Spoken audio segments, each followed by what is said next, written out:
c'est devenu tabou dans notre société actuelle. Et le vol d'identité aussi, c'est relié parce que la cybercriminalité peut amener au vol d'identité. Euh, on peut dire cybercriminalité ou cyberattaque. Donc, actuellement, la cybercriminalité atteint un niveau sans précédent et le nombre de victimes ne cesse d'augmenter de jour en jour, de année en année. Donc, tout ce phénomène, je peux dire que ce phénomène est lié à l'évolution de la technologie. Et puisqu'on est tous connectés à l'Internet, on est tous connectés au réseau, donc il y a une présence. On a dit que depuis 2020, il y a plus d'1 milliard d'appareils qui sont connectés en ligne. Donc, plus d'1 milliard d'appareils. C'est-à-dire que le marché est grand. Donc, quand il y a un marché qui est grand, vu que le marché est vaste, ça donne l'opportunité à des visionnaires pour maximiser leur profit. Ça donne aussi la possibilité aux criminels pour faire de l'argent au détriment des autres. Fait que je peux dire que récemment, en 2017, je pense, Uber, qui est l'un des grands qui est une société de taxi, VTC, on l'appelle, qui est naissante en France, il avait annoncé qu'il était victime d'une attaque d'une grande ampleur. Et il y avait plus de 57 millions de comptes d'utilisateurs qui ont été piratés. Donc, leur numéro, leur carte de crédit, leurs données, tout ont été piratés et ça a causé beaucoup de problèmes à travers le monde. Maintenant, ce phénomène, depuis 2017, ça a été rapporté, ce phénomène est de plus en plus, ça a pris plus de valeur, plus d'ampleur, excuse-moi, depuis l'évolution d'une montée incroyable de la technologie. On voit maintenant tout le monde est connecté à Internet parce que tout ce qu'on fait, les réunions sont faites sous Zoom, et il y a même des services de l'Église qui sont faits sous Zoom, sur Internet. Maintenant, on est plus virtuel que physique.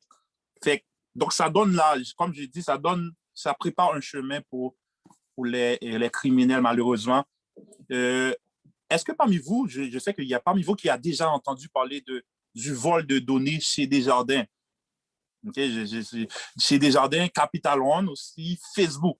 Donc, ces trois gros géants-là ont été faits pirater. Donc, Desjardins, c'est des réseaux bancaires qui est on peut dire que Desjardins, c'est une entreprise qui est très bien structurée, qui est très bien organisée. Comment ça se peut arriver à Desjardins en 2019, le 20 juin 2019, il y a plus de 4,2 millions de comptes, 4,2 millions de comptes qui avaient une fuite de données. Chez Desjardins, vous avez déjà entendu. Même moi, et heureusement pour moi, parce que moi, j'ai mon compte à Desjardins, j'ai un compte de financement. Ils n'ont pas tellement touché les comptes de financement, mais il y a beaucoup de comptes, parce que un peu là, je pense que mon numéro ou mon courriel a été partagé sur des sites de frauduleux, parce que j'ai reçu des courriels d'autres compagnies qui m'envoient des promotions. Tout ça, je vais vous parler tantôt, c'est des scams qui essaient de pirater votre compte pour aller chercher des informations personnelles. Fait que les fuites, ça permet au vol d'identité aussi, ça permet les bandits ou les criminels, ils ont accès à vos données, puis ils peuvent vous pirater. Et c'est quelque chose que maintenant les gens négligent parce que les gens ne comprennent pas encore l'ampleur. Donc, ça va bientôt, l'ampleur, ça touche quelques personnes dans la population, mais l'ampleur va être vraiment grande au jour qui s'en vient. Donc, Desjardins a été victime. Il y a Capital One qui a été victime. Capital One, c'est plus de 106 millions de membres qui ont été touchés. Et parmi eux, il y a 6 millions Canadiens qui ont été touchés pour les personnes qui avaient Capital One. Fait que ça représente gros. Et aussi, il y a Facebook. Maintenant, comme je l'ai expliqué, Facebook, tout le monde est sous Facebook. Facebook, il est presque, Facebook a presque près d'1 milliard d'utilisateurs présentement, environ. Mais Facebook a été piraté en 2019. C'est toutes nos données, on a presque partagé toutes nos données avec Facebook. On donne notre travail, notre lieu de travail, et notre numéro de téléphone, notre situation matrimoniale, il y a beaucoup de choses qu'on donne des informations. Et dans le marché noir, toutes ces informations sont utiles, sont très utiles et ça vend cher. Moi, j'ai déjà entendu quelqu'un qui a parlé de si on a une information, par exemple, j'ai ton numéro de compte, ton numéro de téléphone, ton nom, ton adresse courriel, ton lieu d'habitation, ton lieu de naissance. Juste une seule personne, ça peut coûter plus de $2000 US dans le marché noir, vos informations personnelles. Donc, admettons que 106 millions de personnes, leur information personnelle est transférée à quelqu'un d'autre. Donc, la compagnie qui achète vos informations personnelles, eux, ils n'ont pas besoin d'aller prospecter pour avoir vos informations. Fait que directement dans le marché noir, il peut atteindre, donc il peut donner $2000 parce que c'est de la publicité. Donc, dans le marché noir, vos informations sont très utiles. Voilà pourquoi les pirates informatiques, ils comprennent ça. Donc, ils sont à guerre pour avoir vos informations, pour aller les revendre sur le marché noir. Parce que les personnes qui les achètent, de toute façon, c'est des gens, c'est des grandes entreprises qui les achètent. Par exemple, tu n'as jamais donné ton courriel à une organisation, mais tu reçois quand même des courriels des gens que tu ne connais même pas. Souvent, qui vont dans le spam, mais tu n'as jamais donné ton courriel à Walmart ou d'autres compagnies, mais tu vois que Walmart envoie des promotions. Mais c'est vos courriels, ça se peut que vos courriels ont été vendus sur le marché noir. Fait que c'est très important, vos données, c'est tellement important parce que si vous êtes victime du vol d'identité, ça va avoir un grand impact. Et je vais, peut-être la semaine prochaine, je vais parler de l'impact et aussi de la protection. Ça va relier un peu parce que je ne vais pas trop rentrer dans le sujet pour ne pas, parce que vu que je ne vais pas parler de protection, je ne vais pas parler de l'impact beaucoup, mais je vais quand même le toucher aujourd'hui. Et vous devez comprendre que maintenant, avec si par exemple, ok, je viens de citer les trois, parmi, il y a plusieurs d'autres compagnies, mais j'ai cité trois plus grandes. Desjardins, Capital One, Facebook. Donc, si des géants, je veux dire, des entreprises, des grosses entreprises qui se font pirater et qui se font voler leurs informations personnelles, leurs données. Il y avait une fuite. Pensez-vous que vous et moi, on est plus protégés que les grandes entreprises? C'est une question. Donc, si les entreprises comme Facebook, une grosse entreprise comme Facebook qui génère des milliards, Desjardins qui génère des milliards, et Capital One qui génère des milliards, si eux, ils ne sont pas protégés entièrement, que diront pour nous un simple commun mortel? Donc, nous, on n'est pas mieux protégés que les entreprises.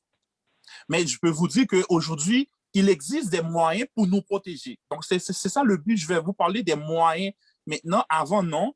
Mais maintenant, il existe des moyens pour nous protéger, nous, en tant que commun mortel. Donc, on n'a pas 1 million à payer pour arranger nos informations parce que nos informations, nos données personnelles sont utiles, sont très importantes. Je vais vous expliquer pourquoi c'est important. Depuis l'arrivée de la pandémie, on peut dire que les cas de cybercriminalité et de vol d'identité sont de plus en plus répertoriés dans la société. Ils sont de plus en plus, il y a plus d'ampleur de cas de cybercriminalité et de vol d'identité. Pourquoi? Premièrement, la majorité, j'avais parlé de ça l'autre jour, la majorité des entreprises avec la pandémie sont en télétravail. Donc, ils envoient la majorité de leurs employés chez eux. Mais ce qui arrive, c'est que les entreprises, bien que eux, ils protègent leur information sur un donné qu'on appelle, sur le donné nuage qu'on appelle cloud, ou sur ils ont des VPN, ils ont donné à leurs employés des VPN pour protéger, pour sécuriser les informations. Mais bien qu'ils sont protégés, l'ordinateur de façon nuage, mais l'ordinateur physique n'est pas protégé. Par exemple, les données cloud, qu'on appelle cloud computing, lui, ça protège les informations, toutes les informations qu'on va chercher sur le web. Mais toutes les informations qui vont venir à nous ne sont pas protégées. Par exemple, quelqu'un qui met un hack, qu'on appelle les hackers, il t'envoie un courriel. Si tu envoies un courriel, bien que tu as un VPN, bien que tes informations sont sur un cloud computing, le hack, qu'est-ce qu'il a à faire? Si tu ouvres le courriel, donc c'est sûr qu'ils vont pouvoir pénétrer dans vos informations. Donc, le VPN, il vous protège quand vous naviguez sur l'Internet. Mais quand les informations, quand c'est les pirates qui viennent à vous, quand ils vous envoient un courriel, par exemple, ils vous envoient je vais parler de ce qu'on appelle le phishing, excuse-moi. Donc, quand ils vont envoyer ça, donc vous le recevez, vous ouvrez un lien que vous ne connaissez pas, donc vous faites prendre. Donc, il y a un danger là-dedans, bien que vous pouvez être protégé sur le NIA par un VPN, mais l'ordinateur physique n'est pas protégé parce que quand les informations viennent à vous, c'est très difficile de les protéger. Fait ça génère, puisqu'il y a beaucoup d'entreprises qui sont en télétravail, ça génère beaucoup de cybercriminels. Et parce qu'il y a beaucoup de personnes qui recherchent l'information. Par exemple, les informations sur COVID, d'autres informations sur la pandémie, sur comment avoir de l'argent, comment je peux avoir de l'argent puisque je suis à la maison. C'est ça qui va donner il y a beaucoup de recherches sur la PCU. Si vous montez sur Google, la PCU, c'est l'un présentement, je vais parler du Canada, c'est l'un des mots qui est plus répété sur le moteur de recherche. Maintenant, il y a tellement de monde qui fait de demandes de PCU parce que beaucoup de personnes sont restées chez eux, ils ne travaillent pas. Maintenant, qu'est-ce qu'ils font? Les pirates, eux, ils voient ça parce que la PCU, pour faire une demande de PCU, il n'y a pas beaucoup disons, beaucoup de sécurité là-dedans. C'est comme la PCU est tellement facile pour l'avoir. Donc, je ne sais pas pourquoi le gouvernement a fait comme ça. Il voulait donner l'opportunité à tout le monde de faire la demande de PCU. Maintenant, ça ouvre la porte aussi aux criminels. Donc, quelqu'un qui veut avoir de la PCU sans pour autant être la personne, qu'est-ce qu'ils vont faire? Par exemple, si moi je travaille, je ne reçois pas de PCU, mais quelqu'un va essayer de voler mon identité pour faire demande de PCU sur mon nom. Et c'est très malheureux. Il y a beaucoup de personnes qui ont victimes de vol d'identité que d'autres personnes ont fait des demandes de PCU à leur nom. Maintenant, ils sont en train de payer. Moi, j'ai connu des personnes, un monsieur, dernièrement, j'ai écouté, qui dit qu'il va payer près de 10 000 $ en PCU. Pourtant, lui, étant au travail, il n'a jamais fait de demande de PCU. Donc, ces informations, par exemple, je peux expliquer, moi, je travaille chez Post Canada. Et chez Post Canada, la majorité des fois, les PCU, ils viennent par chèque. Parce que beaucoup de personnes, actuellement, il y a beaucoup de personnes qui font leur demande, mais qui reçoivent des chèques encore, pas des dépôts directs. Maintenant, qu'est-ce que les pirates ils font? Ils font demander un chèque de PCU, ils volent une identité, ils l'envoient à une adresse qui sait qu'il n'y a pas souvent de personnes. Les personnes viennent à 4 heures l'après-midi et le facteur, il passe vers 2 heures. Qu'est-ce qu'ils font? Ils font une demande de PCU à telle adresse, sur tel nom. Puis quand le chèque arrive, le facteur vient de livrer. Puis eux, ils passent par la suite, ils viennent prendre le courriel. Donc, si vous voyez que vous avez un courriel, vous attendez un courriel, vous ne l'avez jamais reçu, c'est que vous vous êtes volé votre identité. C'est sûr, vous pouvez me croire, c'est sûr, c'est ce qu'on le fait. Parce que la police de Montréal était venue au travail nous parler de ça. Parce que beaucoup de personnes se font voler leurs lettres dans leur boîte aux lettres.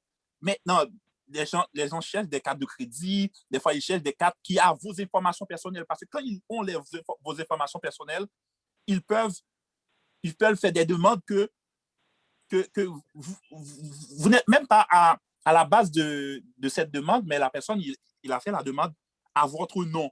Moi, comme je vous ai expliqué, il y a une personne qui a été victime, il va payer 10 000 $. Maintenant, ce 10 000 $, pour le contester, il faut prendre un avocat, il faut rater des jours de travail.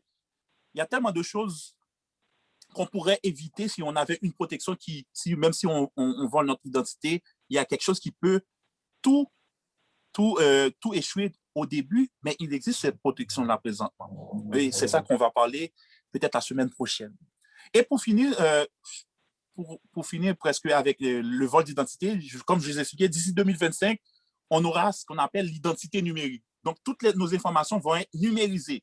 Donc, ce sera une porte ouverte bien qu'il dit que ça va être plus sécuritaire, mais il y a des génies. Il y a des personnes, leur but, c'est travailler pour voler.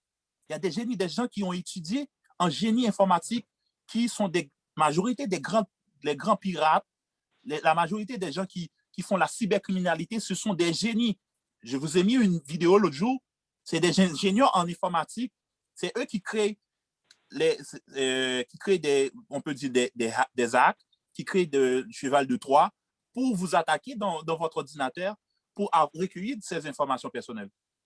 Maintenant, ce que je vais ajouter, c'est que vous devez savoir que à chaque crise, que ce soit mondiale, que ce soit nationale, à chaque nouvelle technologie aussi, chaque crise, chaque nouvelle technologie, parce que les crises peuvent amener une nouvelle technologie et aussi ça peut marcher ensemble.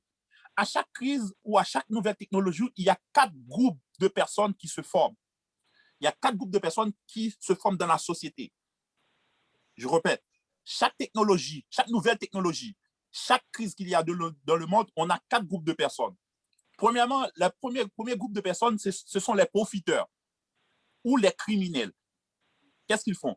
Les criminels, à chaque crise, il y a des criminels qui se forment.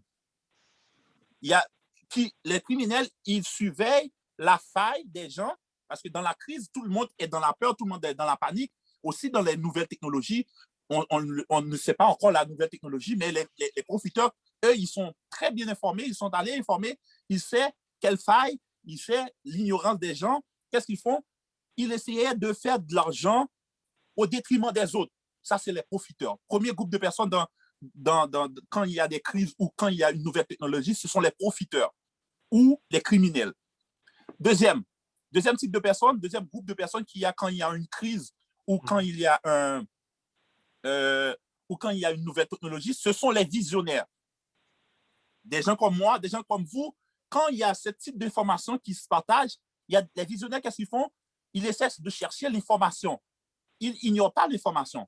Les visionnaires, quand il y a une crise, ils cherchent comment ils peuvent aider dans la crise. Ils amènent une solution, ils créent une opportunité pour aider les autres. Mais bien entendu, les visionnaires, ils font de l'argent aussi, mais pas au détriment des autres. Parce que si moi, on rentre dans la Bible présentement, quand Dieu créa l'homme, il dit créons l'homme à notre image, selon notre ressemblance, afin qu'il domine. Maintenant, c'est quoi l'image de Dieu? L'image de Dieu, c'est créateur. Mais comment l'homme va dominer le monde? C'est à partir de sa capacité de créer. Maintenant, quand il y a une crise ou quand il y a une nouvelle technologie, il y a des gens qui cherchent l'information, comme moi, comme vous, qui cherchent des informations pour aider les autres. Mais ces gens qui cherchent des informations, ils perdent des nuits, même genre les criminels. La seule différence entre un criminel et un visionnaire, c'est que les criminels le font au détriment des autres. Il le fait il le fait pour accaparer de la richesse. Tandis que les visionnaires, ils le font pour aider les autres. Mais bien que moi, je peux t'aider, mais ça me ramène quelque chose parce que c'est moi qui l'ai créé, le processus pour aider les autres. Donc, si un visionnaire, si quelqu'un vient, il ne vient pas pour dérober les autres, mais il vient pour aider, il peut rémunérer. Donc, on peut être des visionnaires dans ce type, quand il y a une nouvelle technologie, quand il y a quand il y a une crise dans le monde. Et troisième type de personnes qui se forment dans la société, ce sont les consommateurs. J'avais dit le premier, ce sont les criminels ou les profiteurs. Deuxième type de personnes, ce sont les visionnaires. Les visionnaires, ce sont les gens qui amènent des solutions. Les criminels, ce sont les gens qui utilisent l'ignorance des gens, les failles des gens pour faire de l'argent au détriment des autres. Et tandis que les consommateurs, ce sont les gens qui prennent, bien qu'ils prennent les informations, mais ils ne voulaient pas rémunérer. Ils prennent l'information, mais ils sont ouverts. Ces gens de personnes, ils sont ouverts. Ils décident de protéger pendant la crise, ils décident de le protéger et ils décident de se mettre à jour à la nouvelle technologie. Mais ils ne cherchent pas à rémunérer dans la nouvelle technologie ou dans la crise. Ce sont les consommateurs. Et la quatrième type de personnes qu'il y a quand il y a une crise ou quand il y a une nouvelle technologie, ce sont les spectateurs. Les spectateurs, ce sont je peux dire, ou les ignorants. Les ignorants, c'est quand il y a une information, ils ignorent tout simplement, cela ne va pas arriver, dans combien de temps, moi, je vais déjà mort. Ou ces gens de personnes, ils ignorent l'information, ou ces gens de personnes, ils cherchent toujours des excuses. Il y a des gens dans la société qui cherchent des excuses, ou souvent ces gens, ils prétendent connaître ce qu'on parle. Par exemple, quand je vais parler de la cybercriminalité, des gens, vous allez voir des gens qui disent, moi, je connais déjà la cybercriminalité ou quelque chose. Je l'ai déjà vu, je suis ingénieur en informatique ou je connais ce domaine-là déjà. Ils ne viennent pas. Ils ne participent pas dans les séances d'information. Et souvent, moi, j'ai déjà entendu des gens, dernièrement, j'ai parlé à quelqu'un, je voulais l'inviter. Je voulais l'inviter pour venir, pour participer avec moi dans le Zoom sur la cybercriminalité. J'ai dit, il y a une protection qui peut protéger notre identité, nos données personnelles et tout. Il existe maintenant une protection. Puis il dit, ah, moi, je connais Equifax, etc. Ça nous protège. J'ai dit, si tu vois, la personne, il dit, ah, Equifax protège le crédit des gens, même si je fais pirater, c'est pas un problème, Equifax va régler ça. Pourtant, quand moi, je suis allé me renseigner sur Equifax. Et en réalité, Equifax protège nos codes de crédit, il protège nos crédits. Ben, Equifax, c'est ça qu'il fait. C'est lui qui analyse nos crédits. Il y a des compagnies qui peuvent faire affaire à Equifax pour protéger les crédits des gens. Mais Equifax ne protège pas votre identité. Donc, quelqu'un peut pirater votre identité et puis il peut faire n'importe quoi avec toi. Equifax peut protéger en sorte, il faut que tu fasses une demande, il faut prendre un avocat, il faut prendre telle chose et Equifax va analyser pour essayer de protéger afin que l'impact que le vol y a fait dans votre vie, donc l'impact sur votre crédit va être diminué. Mais Equifax ne protège pas votre information personnelle. Il protège votre code de crédit, mais vos informations personnelles, tu dois les protéger. C'est pour cette raison que vous prenez un antivirus sur votre ordinateur. Et la majorité des antivirus, les gens utilisent, c'est ça le problème. Les gens vont dire, oh, moi, j'ai un antivirus sur mon ordinateur, ça me protège. Ce qu'on ne sait pas, c'est parce qu'il nous manque des informations. Souvent, l'antivirus qu'on paye, disons, $70 ou bien $100 pour toute l'année, c'est un antivirus, tu peux le regarder, ça vous protège environ de 2 ou 3 choses. Ça protège l'ordinateur. Souvent, ça protège l'ordinateur physique, il ne protège pas l'ordinateur nuage. Souvent, ça protège l'ordinateur nuage, il ne protège pas l'ordinateur physique. Ils ne vont pas vous le dire quand vous allez l'acheter chez Best Boy ou chez Bureau en gros. Ils ne vont pas vous le dire. Donc, ils font juste vendre. Donc, il y a des informations, il faut que vous cherchez.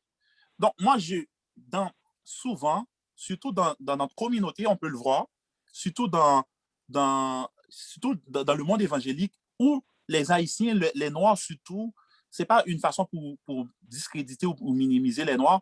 On est toujours dans le stade de spectateur. On est toujours en dernier quand il y a une nouvelle technologie ou quand il y a une crise dans le monde, on est toujours dans le stade de spectateur. Pour quelle raison? Parce qu'on ignore toujours. Ou sinon, c'est peut-être à cause de notre orgueil, on a toujours tendance à montrer les gens qu'on connaît déjà la chose, on ne veut pas avoir cette information. Donc, guys, bientôt, la semaine prochaine, je vais arrêter ici pour prendre des questions. La semaine prochaine, je vais aller dans la protection. Et ça se peut que j'aurai une invitée avec moi qui va vous parler de la protection. J'espère que vous invitez d'autres personnes parce que la protection, c'est tellement important pour savoir c'est quoi la différence entre un antivirus et la protection qu'on va vous donner, qu'on va vous présenter, qui va vous protéger contre le cybercriminalité, contre le vol des données, contre tout ce qui peut être un danger. Parce que le danger, il existe. Le danger, il existe. Bien qu'on l'ignore aujourd'hui, mais il existe. Il y a déjà des personnes qui ont été victimes de ce danger-là. Fait que c'était tout ça pour aujourd'hui. S'il y a des questions, je pense que j'ai quelqu'un avec moi de très important. C'est un ami. Puis nous, on fait la formation ensemble. On a suivi cette formation que je vous partage ensemble. Il est avec moi. Je ne sais pas s'il y a une intervention à faire. Ça me fera plaisir de le présenter avec vous. Peut-être qu'il y a une expérience à partager avant même de prendre des interventions. Monsieur Emmanuel Ronsard, Philogène, c'est un puissant homme d'affaires. Merci, Madoche. Merci tout le monde. Je vous félicite d'être ici parce que vous auriez pu être n'importe où. Vous avez pris la peine de venir écouter la sensibilisation sur la cybercriminalisation. Je trouve que, honnêtement, nous, les chrétiens, ce que Madoche veut dire, il ne faut pas être naïf parce que l'enjeu est là. L'enjeu est là. Puis, qu'est-ce que ça a créé dans le monde? C'est un timing. Fait que le timing, c'est que quand il commence à avoir plein de gens qui se font frauder, ben, le timing est là. Il y a des gens qui vont créer d'autres opportunités à travers ça. Fait que c'est quoi? Si moi, je prends l'exemple, les autos. On va dire en 1986, il n'y avait pas d'assurance sur les autos. Aujourd'hui, ben, tout le monde est obligé d'avoir des assurances parce que à l'arrivée, on va dire quand l'industrie automobile a pris naissance, mais les gens ont pensé, OK, wow, il commence à avoir des accidents. Et là, il va falloir qu'on trouve un moyen. Fait que le moyen, c'était les assurances. Fait que si on prend le timing des 4 VHS aujourd'hui, il n'y a pas pas de cassette VHS. On a des CD. CD, on passe de CD à clé USB.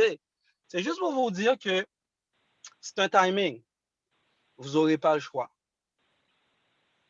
Honnêtement, moi, je remercie Madoché de nous avoir fait part de tout, on va dire, de ses connaissances à travers cette opportunité-là. Dans si peu de temps, on n'aura pas le choix d'avoir une assurance identité. Parce que pourquoi? Parce que des fois, moi, j'ai quelqu'un qui, on va dire la semaine passée, il voulait entamer le processus pour acheter une maison. Puis finalement, quand il a été, je pense que c'était à la Place Versailles, on lui a dit, ah ben, vous ne pouvez pas parce que vous n'avez pas de crédit. Et c'est un chrétien. Puis l'affaire, c'est que c'est quelqu'un qui est assidu dans ses paiements. Pourquoi? Ben, c'est parce qu'il y a quelqu'un, un voisin ou quelqu'un que, je ne sais pas, là, une connaissance qui a volé ses données, puis qui ont pris, je pense que trois comptes de PCU qu'ils ont fait dans la famille. Imaginez-vous, ça vous arrive à vous. Qu'est-ce que vous allez faire? Oui, c'est sûr qu'on est des chrétiens, mais on n'est pas à l'abri de tout ça. Puis, je me rappelle, je lisais un livre, puis il y a un auteur qui a dit que si vous voulez cacher quelque chose à un noir, cache-le dans un livre. Puis moi, j'étais frustré quand j'ai lu ça. Puis pour finalement tomber en amour avec l'auteur, c'est parce qu'on est tellement préoccupé par la famille, on est tellement préoccupé par le train-train de la vie, on est tellement occupé à aider les autres qu'on s'oublie. On va tout oublier. On ne va pas aller chercher les informations. Fait que maintenant, le temps, c'est d'aller chercher des informations. Tout va être en ligne. Tout va être en ligne. Il va y avoir des nouveaux multimillionnaires en ligne. Il va y avoir des nouvelles opportunités en ligne. Mais nous, les chrétiens, faut vraiment être à l'abri de tout, on va dire, de tout ce qui peut arriver on va dire, je perds mes mots là, mais de tout ça qui peut arriver de mal, on va dire, de la criminalité des gens. En même temps, puis quand on est conscient, on est outillé pour pouvoir aller de l'avant. Fait que moi, je ne veux pas que vous preniez cette formation d'aujourd'hui comme quelqu'un qui veut vous vendre quelque chose, mais c'est comme une campagne de sensibilisation que vous pouvez parler à vos enfants, vous pouvez parler à vos parce qu'avec l'arrivée on va dire, de l'Internet 5G, du réseau 5G, ça va être très, très facile de se faire pirater. La personne peut juste parquer l'auto devant chez vous, pirater, prend toutes vos données, puis commence à soit vendre ça ou achète une maison, puis vend la maison, puis on est tellement occupé, puis là, il va faire des profits sur votre dos, puis vous ne le saurez même pas. C'est vrai. Puis quand vous en aurez besoin, maintenant, on dit, OK, là, je suis rendu là d'acheter une maison. Je ne suis pas capable parce que j'étais trop naïf. Ou j'étais trop ignorant d'aller chercher. C'était juste ma part. Je voulais juste partager ça aussi avec vous. Nous, les chrétiens, quand vous le dites dans la Bible, il faut nous prier, faut nous prier puis veiller. Nous ne pas quitter tête nous aller comme ça. C'est ça. C'est bien. Nous supposons prier puis veiller puis partager ça avec tout le monde qui nous entourage nous pour ça va venir parce qu'on ne sait pas ce qui va arriver. Et moi, je sais ce qui va arriver. Fait qu'on ne sera pas épargné en tant que des chrétiens. On va être épargné spirituellement, mais l'enjeu va être quand même là. Ouais, c'était juste ce que je voulais partager avec vous. Merci, merci à tout le monde. Merci Emmanuel, merci pour votre participation. C'est vraiment apprécié. Et puis, on va continuer à nous informer. Et Maestro Enz, je te donne la parole pour prendre des questions, si on a des questions ou des interventions. Ça ferait plaisir pour reprendre. Je n'ai pas grand-chose à ajouter, sinon que te remercier et aussi remercier Emmanuel pour sa présentation, pour son intervention. Donc, Pasteur Mesuma se charge de faire la suite des questions et aussi des échanges. Bon, merci, frère Jean-Hens. Alors, je vous salue tous. Merci d'être venus ce soir pour cette séance et pour cette formation. Et nous sommes assez nombreux donc, sur la plateforme. Donc, je voudrais saluer Emmanuel et mon ami. Salut, merci. Alors, merci, frère Madoché, pour cette présentation. C'est bien fait et puis c'est très enrichissant et puis très bénissant. Nous bénissons le Seigneur pour cela. Donc, j'espère que tout le monde avait bien pris note et il nous reste seulement à vous donner la place donc, pour formuler vos questions à frère Mardoché. Donc, il était là avec nous la semaine dernière, il est là cette semaine et je crois que si je ne m'abuse pas, donc il sera là avec nous la semaine prochaine. Pour moi, personnellement, j'étais vraiment béni donc, par cette formation, vraiment. Peut-être j'aurais à poser une question, mais je vais laisser la place donc, à nos auditeurs donc, pour vous parler et puis donner leur impression. Donc, la table est ouverte, la table est servie. Donc, voilà, vous pouvez poser à frère Madoché vos questions. Je m'excuse, j'ai une question. Merci, Sœur Emmanuela. Je veux commencer par remercier frère Mardoché pour cette présentation. C'est vraiment une présentation très enrichissante. Et ma mère qui était là la semaine passée, elle m'a dit « Oh, c'est le jeune là qui avait présenté la dernière fois, il est très, très intéressant. » Donc, elle a vraiment apprécié la présentation aussi. Ma question, c'est par rapport à l'hameçonnage. Donc, s'il pouvait revenir sur l'hameçonnage, comment se protéger contre l'hameçonnage? Merci. OK. Donc, en fait, pour la protection, comme j'ai dit, je ne voulais pas trop rentrer dans le débat parce que sinon, ça va prendre tout un sujet. C'est tellement long. C'est pour cela que je vais le laisser peut-être pour la semaine prochaine, le parler et de l'hameçonnage. C'est pour cela que j'avais parlé à Maestro. J'ai dit, Maestro, Jean-Hens, métro Jean-Hens. Il faut me donner une autre journée pour finir ça parce que c'est tellement important. Il faut que je prenne le temps pour bien expliquer. En fait, l'hameçonnage, c'est ce qu'on appelle le phishing ou le floutage. C'est l'une des techniques malveillantes pour prendre vos données personnelles. Donc, l'hameçonnage, c'est comme les gens peuvent t'envoyer, ils peuvent recueillir des informations sur votre carte de crédit à travers, par exemple, souvent, l'hameçonnage se fait à travers l'Internet des fois. Il t'envoie un lien, quelqu'un peut t'envoyer un lien, puis quand tu ouvres le lien sur ton ordinateur, puis le lien, il s'ouvre, il commence à rechercher vos données personnelles. Par exemple, dans ton ordinateur, tu fais des recherches sur Google, tu fais des recherches sur ton compte banque. Donc, lui, il est capable de rentrer, prendre le contrôle de ton ordinateur. Moi, il y a des compagnies qui peuvent t'envoyer un lien. Par exemple, j'ai une compagnie, ma compagnie téléphonique, quand j'ai des problèmes d'Internet, ils m'envoient un lien pour prendre le contrôle sur mon ordinateur. C'est de même, c'est comme ça les pirates, ils se font. Ils t'envoient un lien, puis sans savoir, tu ouvres le lien. Des fois, le lien peut cacher dans d'autres messages déjà dans votre courriel. Par exemple, ton ami, quelqu'un de ta famille souvent qui se fait pirater, les gens vont t'envoyer un lien par ta famille, des gens que tu connais, des gens que tu parles souvent. Et puis, ils t'envoient le lien. Sans savoir, tu ouvres le lien et tu te fais hameçonner. La majorité des gens qui se font hameçonner et qui ne le savent pas, c'est souvent des gens qui regardent des films sur Internet. Avant, je faisais ça, mais mon ordinateur a été piraté à cause de ça. Ils ont pris le contrôle, puis le gars, c'est l'autre chose qu'on appelle rançonnage aussi, ransomware, ou bien rançon logiciel. Qu'est-ce qu'ils font? Ils prennent le contrôle de ton ordinateur et ils te demandent de l'argent en échange pour te donner le contrôle. Qu'est-ce qu'il fait? Avant, j'ai regardé beaucoup de films sur Internet. Quand je regarde des films sur Internet, c'est pour ça que j'arrête ça. Puis, quand tu ouvres un film sur Internet, il y a toujours un autre lien qui s'ouvre. Les gens, ils savent qu'ils font. Ils mettent le film, bien que des films piratés, puis souvent, il y a d'autres liens qui s'ouvrent. Quand l'autre lien est ouvert, tu ne le sais pas, tu le fermes tout simplement.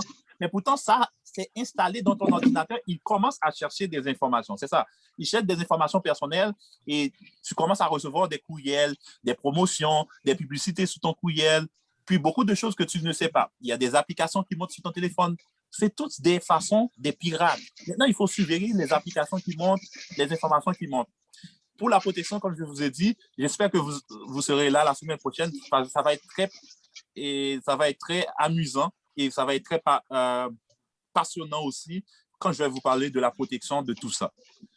Je ne sais pas si je réponds à votre question en partie. Juste pour ajouter quelque chose aussi, Mardoché, il faut dire que les grandes entreprises aussi font ça, ce n'est pas juste les pirates. Advenant, vous voulez acheter, on va dire, un barbecue. Puis vous dites, oh, mamie, j'aimerais ça avoir un barbecue cet été. Puis vous allez voir Wayfair, quand vous ouvrez Wayfair, puis le barbecue apparaît. Quand vous allez sur votre Facebook, le barbecue apparaît. Vous comprenez? Donc, il y a dans votre téléphone, souvent, il y a des micros. Dans votre téléphone, il y a des micros. Et personne ne le sait. Personne ne sait comment les désactiver. Nous, avec notre application qu'on a présentement, on a une façon de protéger qui bloque votre micro. Il bloque votre micro, il bloque votre caméra. Parce que qu'est-ce qui arrive quand je parle présentement? Je suis en train de parler. Maintenant, tout ce que je dis, tout ce qui a rapport avec la vente, qu'est-ce que les entreprises ils font? Ils dépensent beaucoup d'argent pour avoir vos informations. Donc, quand votre téléphone iPhone, il y a un micro. Maintenant, quand le micro est ouvert, il est allé sur Google.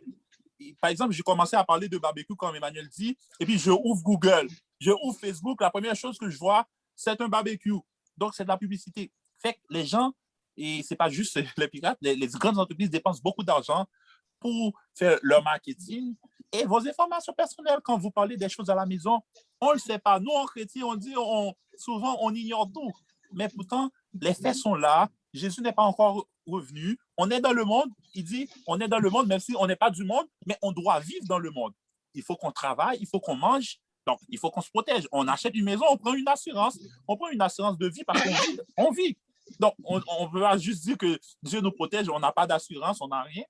Donc, c'est important bien qu'on vit dans le monde, il faut s'adapter. Mais on ne va pas s'adapter aux choses mondaines du monde, mais il faut s'adapter à travers toutes les choses. Il faut se mettre à jour dans les bonnes conditions, je peux dire. Parfait. Oui, on peut même pas parler de la protection d'identité parce que nous, on n'est pas des experts. Puis la personne la personne experte va être là la semaine prochaine. Je pense que lui, il est à même de vous parler un peu plus. Qu'est-ce que ça protège? C'est pas quelque chose de cher. Moi, je l'ai à la maison, là, puis ça me donne 4 antivirus. Mais on ne va pas rentrer là-dedans pour vous expliquer ça de manière amateur. C'est mieux que ça soit un professionnel. Fait que c'est la même chose pour vous. Fait que si moi, je vais dans votre travail, ben, ça me prend une formation. Fait que, on va laisser la place à l'autre personne. Je pense d'ici de la semaine prochaine, ben, ça va, la formation, selon moi, Mardoché, je ne sais pas, là, c'est parce que moi, je suis pas l'auteur. Ça va terminer. Moi, je vais aller chercher cette personne-là, parce que moi, je sais que dans la protection, j'ai des informations, mais je n'ai pas toutes les informations. Donc, la semaine prochaine, j'espère que le monde va inviter d'autres personnes aussi pour savoir comment on peut protéger. Parce que le risque est là. Bien que ça ne nous amène pas pour aujourd'hui, mais le risque est là quand même. Ce n'est pas nous qui avons créé la crise, mais on peut se renseigner. Par exemple, les 4 types de personnes qu'on a, moi, je ne suis pas un criminel. Ça, c'est sûr. Je ne suis pas un profiteur, Maestro. Je ne suis pas un profiteur, je ne suis pas un criminel et je ne veux pas être aussi un spectateur. Je pourrais être un consommateur, mais moi, dans tout ce qui est crise, moi, j'ai pris la décision d'être un visionnaire. Donc, je suis chrétien, je suis un enfant de Dieu, je prêche l'Évangile, mais je décide d'être un visionnaire. Je pourrais être un consommateur, mais la vision est là. Je suis allé chercher l'information pour vous le donner. Donc, c'est à vous de savoir si vous voulez être un visionnaire, si vous voulez être un consommateur aussi. Donc, il est là. Le risque est là. Les technologies sont là. Donc, la semaine prochaine, je vous garantis, j'espère que vous invitez d'autres personnes et venez vous poser la question sur la protection pour savoir comment on peut se protéger. Parce que les risques arrivent, toutes les choses arrivent. Donc, le temps, d'ici 2025, notez ça bien, d'ici 2025, il faut l'écrire. C'est le plan. C'est on approche je peux dire, vers un nouvel ordre mondial, comme on dit, parce que ce n'est pas nous qui créons le monde. Il y a des gens qui décident dans le monde. Maintenant, nous, on peut juste s'adapter. On ne peut pas empêcher des choses. Parce qu'on a les grands banquiers, les grands décideurs de ce monde, ils décident. Donc, on peut dire, le gouvernement peut décider qu'on n'aura plus de carte à fonctionner, une carte assurance maladie, assurance sociale. Vous aurez plus, d'ici 2025, vous aurez juste une clé USB qui va avoir c'est comme une clé USB qui va avoir toutes vos informations. Ça a été écrit dans la presse, c'était écrit dans les grands journaux médias, dans les grands médias, que c'est le projet pour éviter que les gens se fassent pirater les informations personnelles. Mais ça va ouvrir encore la porte à des grands connaisseurs, des grands techniciens, ou bien je peux dire des ingénieurs, qui sont des criminels. Donc, ça va donner plus de chances. Si quelqu'un pirate une seule information, il faudra tous les autres, parce que toutes les informations vont regrouper dans un seul. Donc, nous, la seule chose qu'on peut faire, on peut se protéger, on peut se parler, on peut partager l'information. Donc, j'espère que la semaine prochaine, vous serez là. Parce que vous avez une question. Il semble que je remarque ça, Esther qui a posé une question. Est-ce que ça concerne la réunion de semaine prochaine? Elle demande à quelle heure. Je pense que c'est toujours la même heure sur la plateforme à 4 heures, Esther, si tu nous entends. Oui, 4 heures, Esther. Toujours la même heure. Toujours la même heure. Oui, c'est ça. D'accord, merci. OK, on poursuit. Donc, on prend vos questions. Nous sommes à 10 minutes de la fin. Donc, il y avait Josué tantôt qui avait posé une question. Est-ce qu'il est là? OK, Josué, OK. Il est peut-être pas là. Josué, est-ce que tu es là? Tu peux poser ta question? Non, Josué, mais ça qui n'est pas là. Il est parti. Ça se peut que... OK. On prend d'autres personnes, on prend d'autres questions. Et est-ce que je peux? Oui, vas-y. Oui, Maestro. J'ai bien aimé la façon dont tu as animé la séance. Et ma question a surtout rapport à la responsabilité du gouvernemental. Parce que tu nous disais tantôt que le plan est que d'ici 2025, et de nouvelles mesures seront prises en vue de protéger les consommateurs. Mais ma question serait, tenant compte de la responsabilité des gouvernements de nous protéger en tant que citoyens, qu'est-ce qui peut être fait? Est-ce que cela veut dire que le monde est livré aux criminels? Dans le sens que... Je vais vous dire une chose. OK, excuse-moi.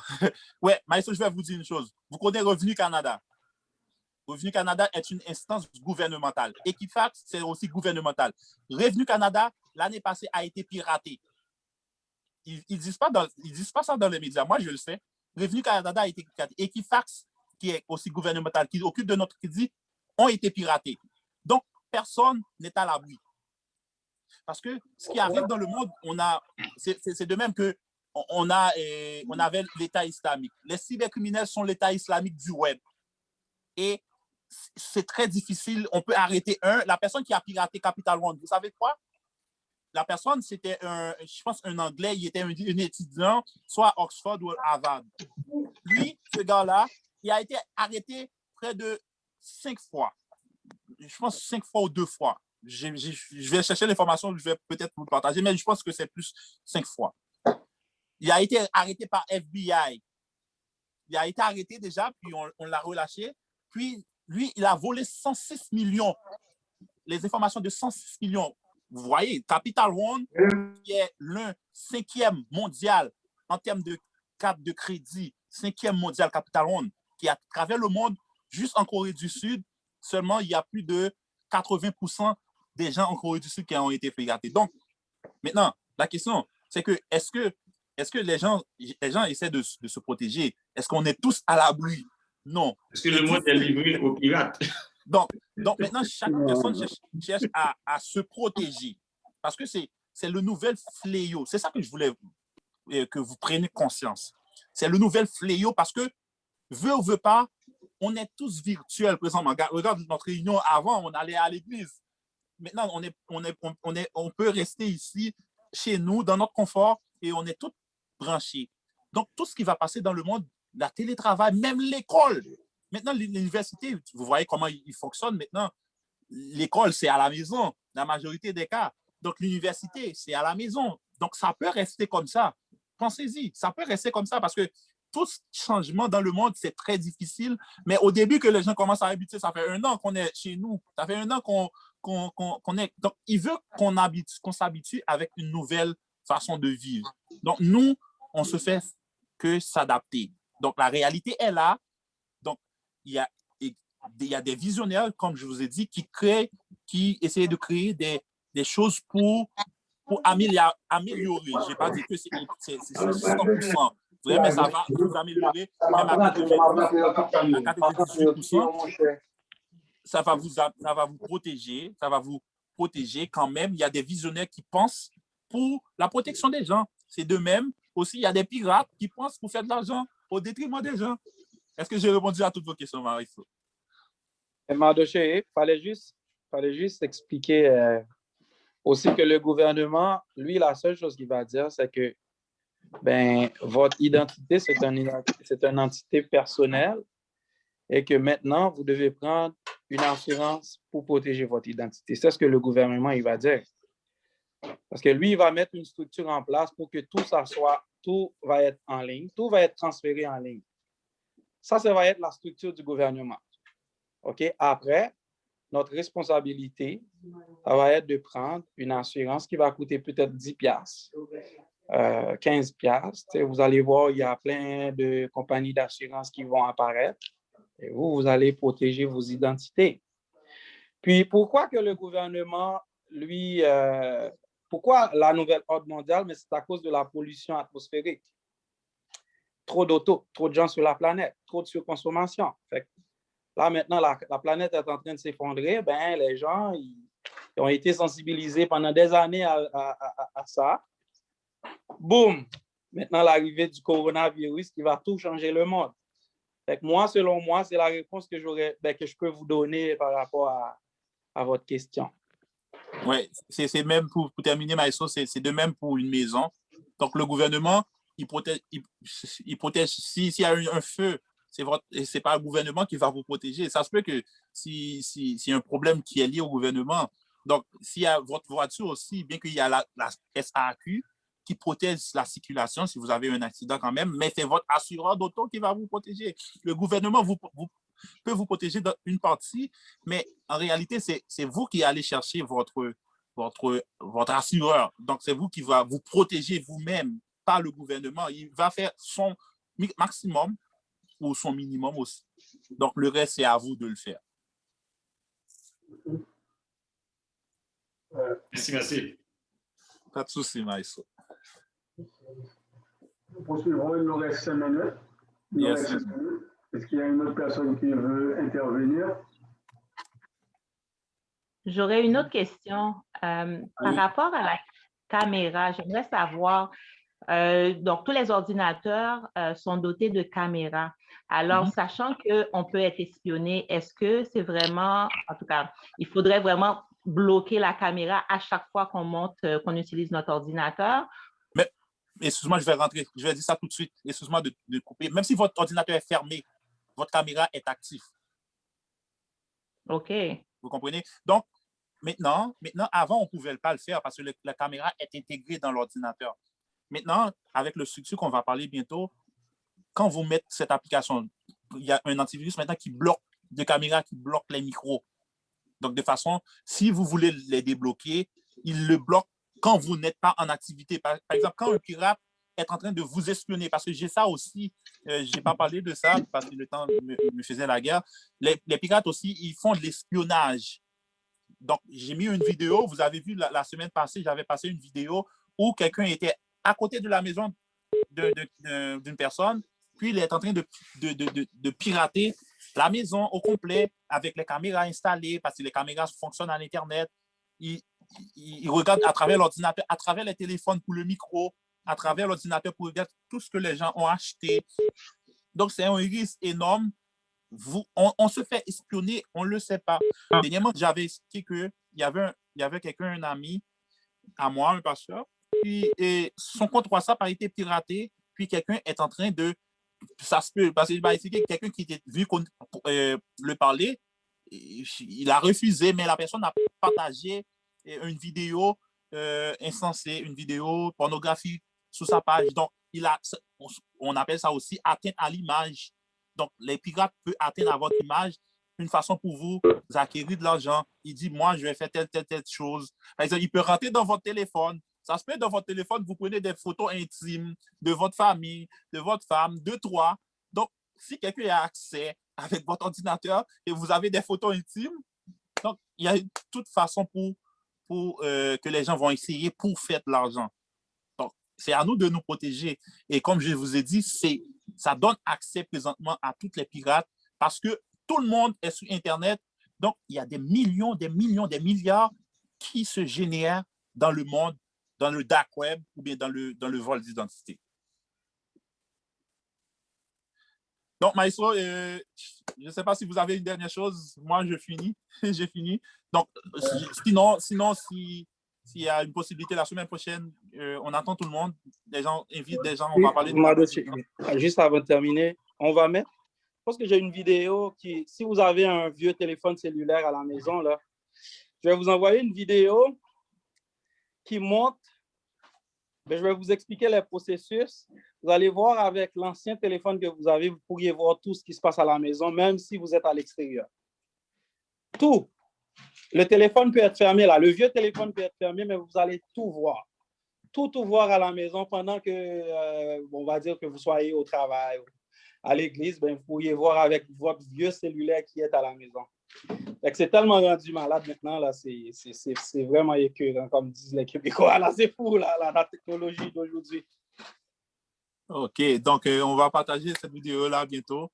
Emmanuel va m'envoyer, mais je vais partager. Peut-être si on a mon numéro, je vais vous montrer parce qu'on est en train de rechercher leur façon puis pour essayer de protéger les gens. Donc, on est parmi les visionnaires. Merci, Maestro, merci, Pasteur, de m'avoir donné la tribune aujourd'hui. Et merci encore pour cet accueil. Merci beaucoup, Madoché. Merci, Emmanuel. Merci à toutes et à tous donc, qui étaient là avec nous ce soir. Donc, nous vous donnons rendez-vous samedi prochain à la même heure, à partir de 4 heures, avec le frère Madoché pour la poursuite de la discussion. Merci encore d'être venu. Nous cédons la place à frère Jean-Ernest pour les mots de la fin. Merci, Pasteur. Merci, Pasteur. Avant de conclure par la prière, avant de mettre fin par la prière, j'aimerais vous inviter à se joindre à nous samedi prochain. Donc, frère Madoché se fera accompagner d'un expert en la matière. Ils partageront avec vous des clés susceptibles de vous aider à savoir comment combattre ou bien comment gérer, comment faire face à la cybercriminalité. Invitez vos amis. Donc, nous attendons 100 personnes sur la plateforme. Donc, si chacun de vous invite au moins 10 personnes, c'est sûr que la plateforme va s'exploser. Il est tout feu, tout flamme. Et donc, très excité à pouvoir vous aider. Donc, soyez des nôtres samedi prochain. Donc, on va prier. Fermons nos yeux pour la prière. Seigneur, nous te disons merci pour ta parole et pour ta grâce. Et merci, Seigneur, pour le frère Madoché, qui est un instrument qui se veut un élément contributoire à notre formation. Nous te bénissons pour toutes les personnes qui ont pris la parole et merci pour cette prise de conscience qui commence à prendre place parmi nous. Merci également pour le frère Emmanuel qui a bien voulu renforcer la contribution, renforcer les interventions faites par le frère Madoché, tout dans l'intention de nous aider à bien comprendre ce phénomène.